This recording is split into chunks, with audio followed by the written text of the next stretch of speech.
Good morning, friends. Okay, the Song of Freedom. Now, let us study about the poem, The Song of Freedom. See the introduction of this poem. This poem is for memorization, which is written by C. Subramaniam Bharati.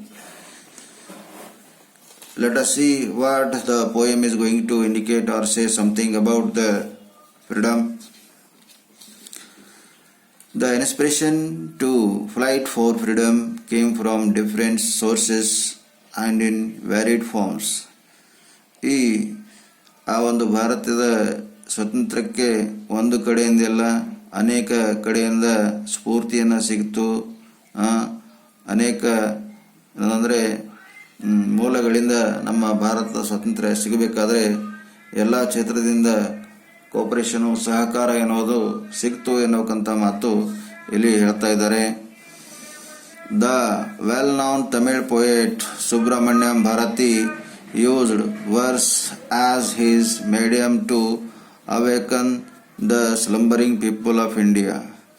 ಇಲ್ಲಿ ತಮಿಳು ಮೂಲದ ಒಬ್ಬ ಕವಿ ಸುಬ್ರಹ್ಮಣ್ಯಂ ಭಾರತಿಯವರು ತಮ್ಮ ಕಾವ್ಯಗಳ ಮುಖಾಂತರ ಆ ಒಂದು ಪೊಯೆಟ್ರಿಗಳ ಮುಖಾಂತರವಾಗಿ ಆ ಜನರಿಗೆ ಆ ಒಂದು ನಿದ್ರೆಯಲ್ಲಿ ಮಲಗಿರೋಕಂತಹ ಭಾರತೀಯ ಜನರಿಗೆ ಎಚ್ಚರಿಕೆ ಗಂಟೆಯನ್ನು ಬಾರಿಸ್ತಾರೆ. ನೋಡ್ರಿ, ಅವೇಕಿಂಗ್ ದ ಸ್ಲಂಬರಿಂಗ್ ಪೀಪಲ್ ಆಫ್ ಇಂಡಿಯಾ, ನಿದ್ದೆ ಮಾಡುತ್ತಿರಬೇಕಂತಹ ನಿದ್ದೆಗಣ್ಣಲ್ಲಿ ಇರಬೇಕಂತಹ ಆ ಜನರಿಗೆ ಇವರ ಒಂದು ಕವಿತೆಯ ಮುಖಾಂತರವಾಗಿ ಬಡಿದೆಬ್ಬಿಸ್ತಾರೆ. He inspired the people to overthrow the foreigner rule and reform the country so that it could become an India which every Indian could be proud of. ಅವರು ಆ ಒಂದು ತಮ್ಮ ಕವಿತೆಯ ಕವನಗಳ ಮುಖಾಂತರವಾಗಿ ಅವರು ಆ ಬ್ರಿಟಿಷರನ್ನ ಭಾರತ ಬಿಟ್ಟು ಓಡಿಸುವ ಸಲುವಾಗಿ ಆ ಬ್ರಿಟಿಷರ ಒಂದು ಅಧಿಕಾರ ಭಾರತದಿಂದ ತೆಗೆದು ಹಾಕುವ ಸಲುವಾಗಿ ಅವರು ಪ್ರತಿಯೊಬ್ಬ ಭಾರತೀಯರಿಗೆ ಆ ಒಂದು ತಮ್ಮ ಪೊಯೆಟ್ರಿ ಮುಖಾಂತರ ಪೊಯಮ್ ಮುಖಾಂತರ ಅವರು ಹೇಳ್ತಾ ಇದ್ರು. Here is a poem from the pen of the great patriot and idealist. ಇಲ್ಲಿ ಒಬ್ಬ ಅಂಥ ಲೇಖಕರು ಸುಬ್ರಹ್ಮಣ್ಯಂ ಭಾರತಿ ಅವರು ತಮ್ಮ ಪೆನ್ ಮುಖಾಂತರವಾಗಿ ತಮ್ಮ ದೇಶ ಪ್ರೇಮವನ್ನು ಹೊರಗಾಕಿದ್ದಾರೆ. ತಮ್ಮ ಒಂದು ಆದರ್ಶಗಳನ್ನು ಆ ಒಂದು ಪೊಯೆಟ್ರಿ ಮುಖಾಂತರ ಹೊರಗೆ ಹಾಕಿದ್ದಾರೆ ಅನ್ನೋಕ್ಕಂಥ ಮಾತು ನಾವಿಲ್ಲಿ ನೋಡ್ತೀವಿ. ಲೆಟ್ ಅಸ್ ಸಿ ಈ ಒಂದು ತಮಿಳಿನಲ್ಲಿರತಕ್ಕಂತಹ ಪೊಯಮನ್ನು ಒಂದು ಇಂಗ್ಲೀಷ್ಗೆ ಟ್ರಾನ್ಸ್ಲೇಟ್ ಮಾಡಿದ್ದವರು ನೋಡ್ರಿ. ಟ್ರಾನ್ಸ್ಲೇಷನ್ ಪ್ರೇಮಾನಂದ ಕುಮಾರ್ ಅನ್ನೋವರು ಈ ಒಂದು ಪೊಯಮಿಗೆ ಏನಂದರೆ ಟ್ರಾನ್ಸ್ಲೇಟ್ ಮಾಡಿದ್ದಾರೆ. This is the hour of song and dance. ಈ ಒಂದು ಸಮಯ ಏನಿದೆ ಅಂದರೆ ಡ್ಯಾನ್ಸ್ ಮಾಡುವುದು ಮತ್ತು ಹಾಡುವುದಿದೆ. For blissful freedom is our at last. ಈ ಒಂದು ಸ್ವಾತಂತ್ರ್ಯದ ತುಂಬ ಸಂತೋಷದ ಕ್ಷಣವಾಗಿದೆ. ಯಾಕಂದರೆ ಕೊನೆಯದಾಗಿ ಭಾರತೀಯರಿಗೆ ಏನು ಸ್ವಾತಂತ್ರ್ಯವನ್ನು ಸಿಕ್ತು.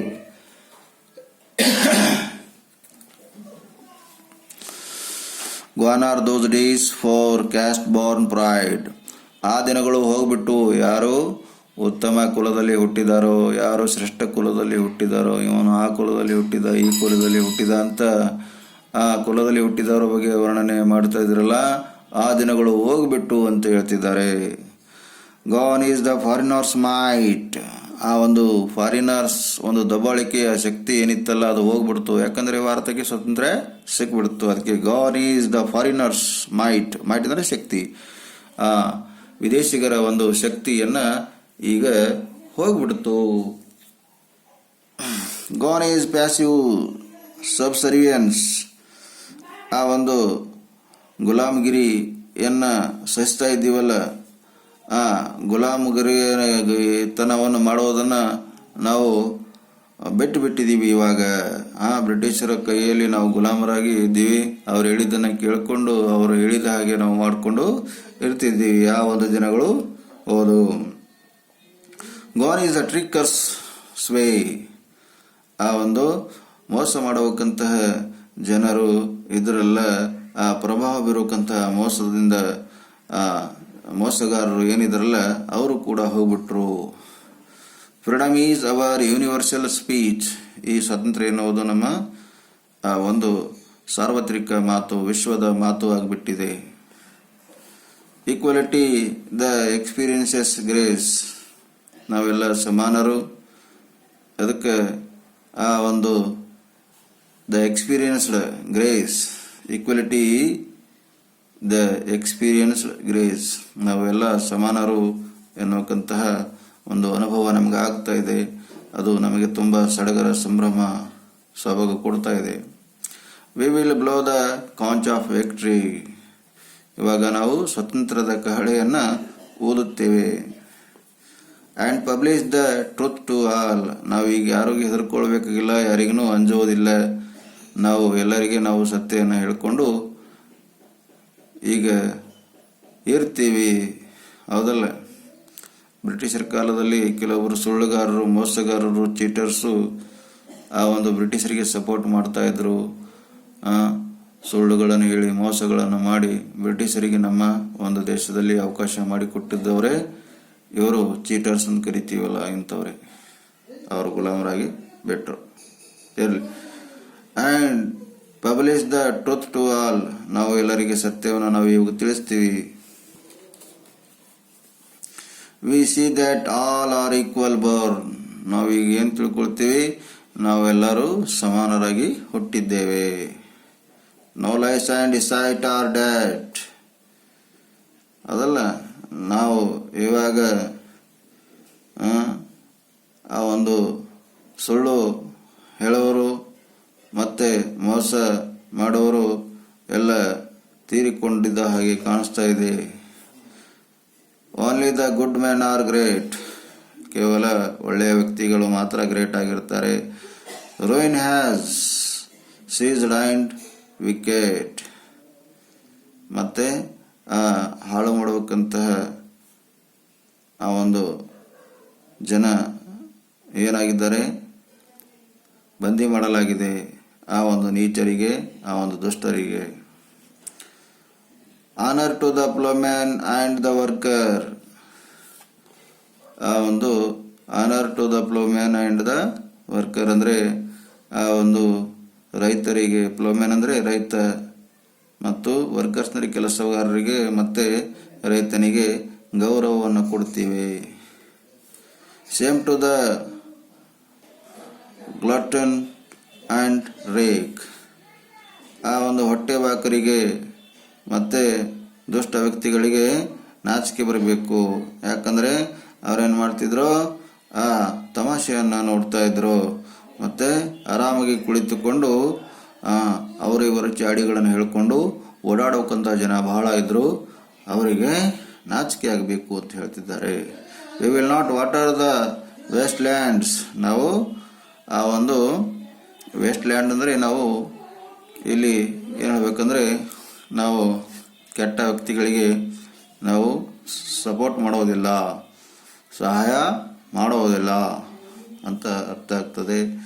ನಾರ್ ಸ್ವೆಟ್ ಫಾರ್ ದ ಐಡಲರ್ಸ್ ವಿಯಲ್. ಮತ್ತು ಆ ಸೋಮೇರಿ ಆಗಿರಬೇಕಂತಹ ವ್ಯಕ್ತಿಗಳಿಗೆ ನಾವು ಇವಾಗ ಕ್ಷಮೆ ಕೇಳೋದಿಲ್ಲ.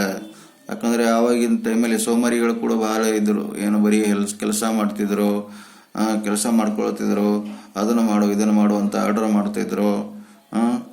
ಮತ್ತು ಅವರಿಗೆ ನಾವು ಕ್ಷಮೆಯನ್ನು ಕೂಡ ಕೇಳಬೇಕಾಗಿತ್ತು. ಅಂಥವರು ಇಲ್ಲ. Nor sweat for the elders swell. ಈಗೇನು ಆ ಒಂದು ನಿರುದ್ಯೋಗಿಗಳಿಗೆ, ಖಾಲಿ ಕುಳಿತು ಆರ್ಡರ್ ಮಾಡೋವರಿಗೆ ನಾವು ಕ್ಷಮೆ ಕೇಳೋಕ್ಕಂತ ಅವಶ್ಯಕತೆ ಇಲ್ಲ. We have learned that this is our own land. ನಮ್ಗೆ ಗೊತ್ತಾಗಿದೆ ಈ ಭೂಮಿ ನಮ್ಮ ಭಾರತದ ಮಾತೃಭೂಮಿ ಇದೆ. It will be for ever ours. ಈ ಮಾತೃಭೂಮಿ ನಮ್ಮದೇ ಆಗಿರ್ತದೆ ಯಾವಾಗಲೂ. No nation shall enslave us again. ಯಾವುದೇ ಬೇರೆ ದೇಶವು ಕೂಡ ಇನ್ನೊಂದು ಸಲ ನಮಗೆ ಗುಲಾಮರನ್ನಾಗಿ ಮಾಡೋದಕ್ಕೆ ಸಾಧ್ಯವಿಲ್ಲ.